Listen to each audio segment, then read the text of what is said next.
Chapter 2, June. I'm sitting in my dean's secretary office. Again, on the other side of the frosted glass door, I see a bunch of my classmates, seniors, all at least 4 years older than me, hanging around in an attempt to hear what's going on. Several of them saw me being yanked out of our afternoon drill class. Today's lesson: how to load and unload the XM 621 rifle by a menacing pair of guards. And whenever that happens, the news spreads all over campus. The Republic's favorite little prodigy is in trouble again. The office is quiet except for a faint hum coming from the dean's secretary's computer. I memorized every detail of this room. Hand-cut marble floors imported from Dakota, 324 plastic square ceiling tiles, 20 feet of gray drapes hanging to either side of the glorious elector's portrait on the office's back wall, a 30-inch screen on the side wall with the sound muted, and a headline that reads, "Traitorous Patriots Group Bomb Local Military Station. Kills 5," followed by "Republic Defeats Colony in Battle for Hillsborough." Arnesia Whittaker, the Dean's secretary herself, is seated behind her desk, tapping on its glass. No doubt, typing up my report. This will be my 8th report this quarter. I'm willing to bet that I'm the only Drake student who's ever managed to get 8 reports in one quarter without being expelled. "Injured your hand yesterday, Miss Whittaker," I say after a while. She stops typing to glare at me. "What makes you think that, Miss Iparus? The pauses in your keystrokes are off. You're favoriting your left hand."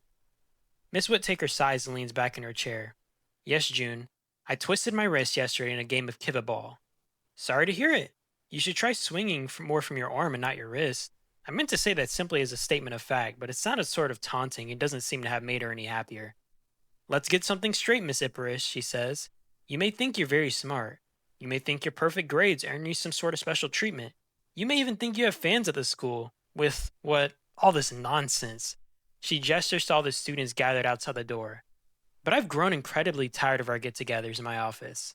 And believe me, when you graduate and get assigned to whatever post this country chooses for you, your antics won't impress your superiors there. Do you understand me?" I nod because that's what she wants me to do. But she's wrong. I don't just think I'm smart. I'm the only person in the entire republic with a perfect score, 1,500, on her trial. I was assigned here to the country's top university at 12, 4 years ahead of schedule. Then I skipped my sophomore year. I've earned perfect grades at Drake for 3 years. I am smart. I have what the Republic considers good genes. And better genes make for better soldiers, make for better chances of victory against the colonies. My professors always say, and if I feel like my afternoon drills aren't teaching me enough about how to climb walls while carrying weapons, then, well, it wasn't my fault I had to scale the side of a 19-story building with the XM 621 gun strapped to my back. It was self-improvement for the sake of my country. Rumor has it that Day once scaled 5 stories in less than 8 seconds.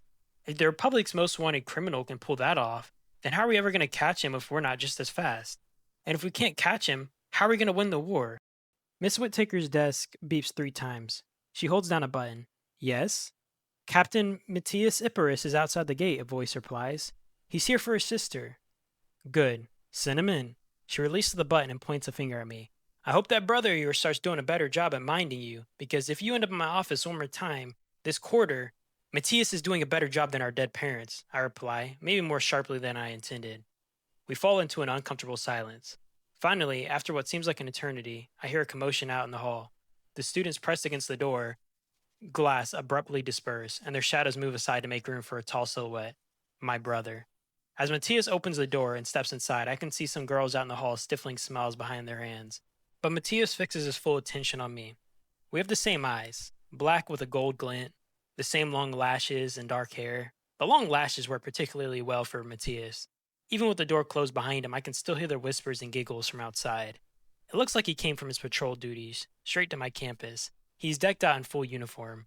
Black officer coat with double rows of gold buttons, gloves, shining epaulets on his shoulders, formal military hat, black trousers, polished boots. My eyes meet his. He's furious. Miss Whittaker gives Matthias a brilliant smile. "Ah, Captain," she exclaims. "It's a pleasure to see you." Matthias taps the edge of his hat with a polite salute. "It's unfortunate it's under these circumstances again," he replies. "My apologies." "Not a problem, Captain," the Dean's secretary waves her hand dismissively. What a brown-noser, especially after what she just said about Matthias. "It's hardly your fault. Your sister was caught scaling a high rise during a lunch hour today. She wandered 2 blocks off campus to do it. As you know, students are only to use the climbing walls on campus for physical training, and leaving the campus in the middle of the day is forbidden. Yes, I'm aware of that, Matthias interrupts, looking at me out of the corner of his eye. I saw the helicopters over Drake at noon and had a suspicion June might have been involved. There had been 3 helicopters. They couldn't get off the side of the building. They couldn't get me off the side of the building by scaling it themselves, so they had to pull me off with a net. Thank you for your help, Matthias says to the dean's secretary. He snaps his fingers to me, my cue to get up. When June returns to campus, she'll be on her best behavior.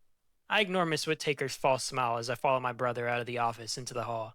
Immediately, students hurry over. June, a boy named Dorian says as he tags alongside us.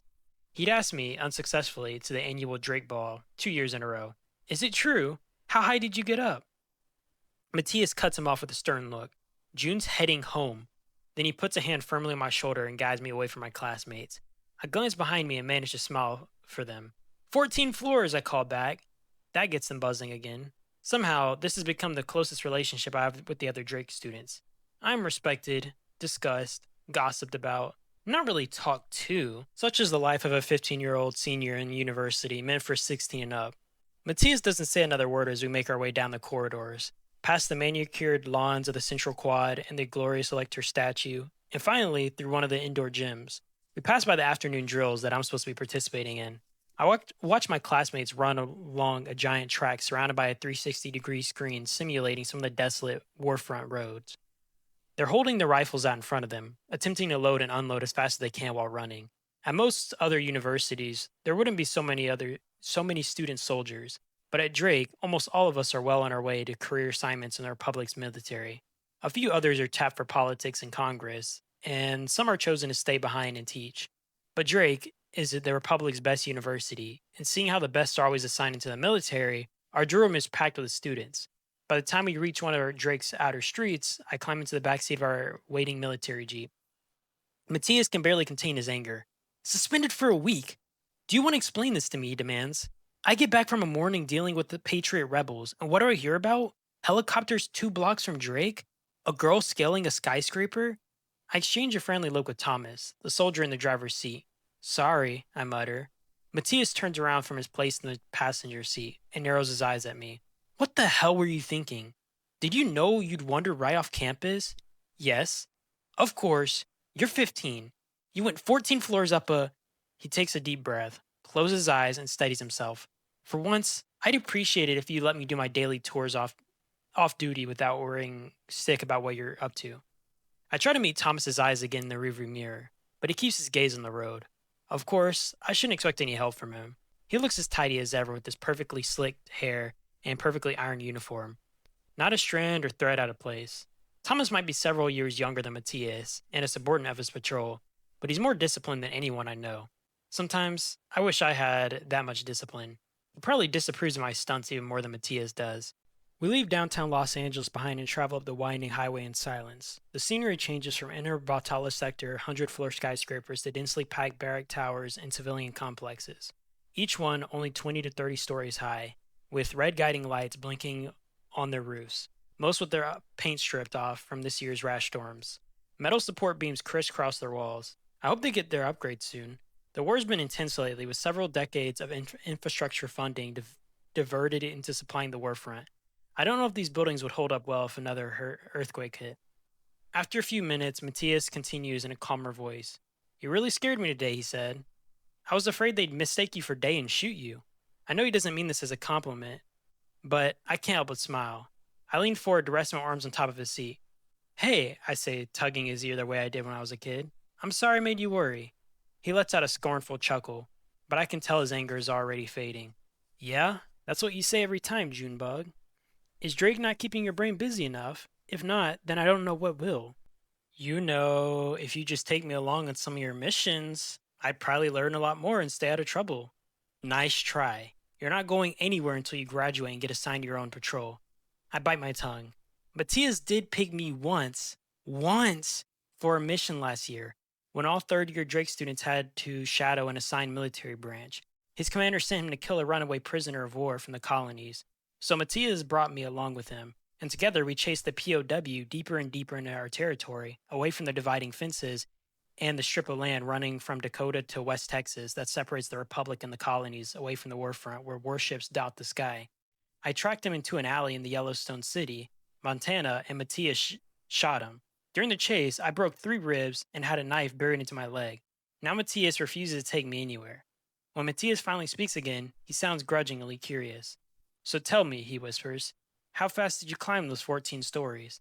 Thomas makes a disapproving sound in his throat, but I break into a grin. Storms past. Matthias loves me again. 6 minutes, I whispered it back to my brother. And 40 seconds. How do you like that? That must be some sort of record. Not that you're, supposed to do it. Thomas stops the Jeep right behind the lions at a red light and gives Matthias an exasperated look. Come on, Captain, he says. June, Miss Icarus won't learn a thing if you keep praising her for breaking the rules. Cheer up, Thomas. Matthias reaches over and claps him on the back.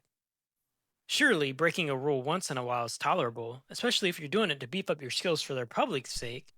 Victory against the colonies, right? The light blinks green. Thomas turns his eyes back to the road. He seems to count to 3 in his head before letting the Jeep go forward. Right, he mutters. You should still be careful what you're encouraging Miss Icarus to do, especially with your parents gone. Matthias' mouth tightens into a line with a familiar, strained look appears in his eyes. No matter how sharp my intuition is, no matter how well I do at Drake, or how perfectly I score in defense and target practice, and hand-to-hand combat, Matthias's eyes always hold that fear. He's afraid that something might happen to me one day. Like the car crash that took our parents. That fear never leaves his face, and Thomas knows it. I didn't know our parents long enough to miss them in the same way Matthias does. Whenever I cry over losing them, I cry because I don't have any memories of them. Just hazy recollections of long adult legs shuffling around in our apartment, and hands lifting me from my high chair. That's it. Every other memory from my childhood, looking out into the auditorium as I received an award, or having soup made for me when I'm sick, or being scolded or tucked into bed, those are with Matthias. We drive past the Baltala sector through a few poor blocks. Can't these street beggars stay a little further from our Jeep? Finally, we reach the gleaming terrace high rises of Ruby, and we're home. Matthias gets out fast. As I follow, Thomas gives me a small smile. See you later, Miss Icarus, he says, tipping his hat. I stopped trying to convince him to call me June. He'll never change. Still, it's not so bad being called something proper. Maybe when I'm older and Matthias doesn't faint from the idea of me dating. Bye, Thomas. Thanks for the ride. I smile back at him before stepping out of the Jeep. Matthias waits until the door is slammed shut before turning to me and lowering his voice. I'll be home late tonight, he says. There's that tension in his eyes again. Don't go out alone. News from the warfront is they're cutting power to residences tonight to save energy for the airfield bases. So stay put, okay? The streets will be darker than usual. My heart sinks. I wish the Republic would hurry and win this war already, so that for once we might actually get a whole month of non-stop electricity. Where are you going? Can I come with you? I'm overseeing the lab at Los Angeles Central. They're delivering vials of some mutated virus there. It shouldn't take all night. And I already told you, no. No missions. Matthias hesitates. I'll be home as early as I can. We have a lot to talk about. He puts his hand on my shoulder and ignores my puzzled look and gives me a quick kiss on the forehead. Love you, Junebug, he says. His trademark goodbye. He turns to climb back into the Jeep. I'm not going to wait for you, I call after him. But by now, he's already inside the Jeep and pulling away with him inside of it. Be careful, I murmur. But it's pointless to say that now. Matthias is too far away to hear me.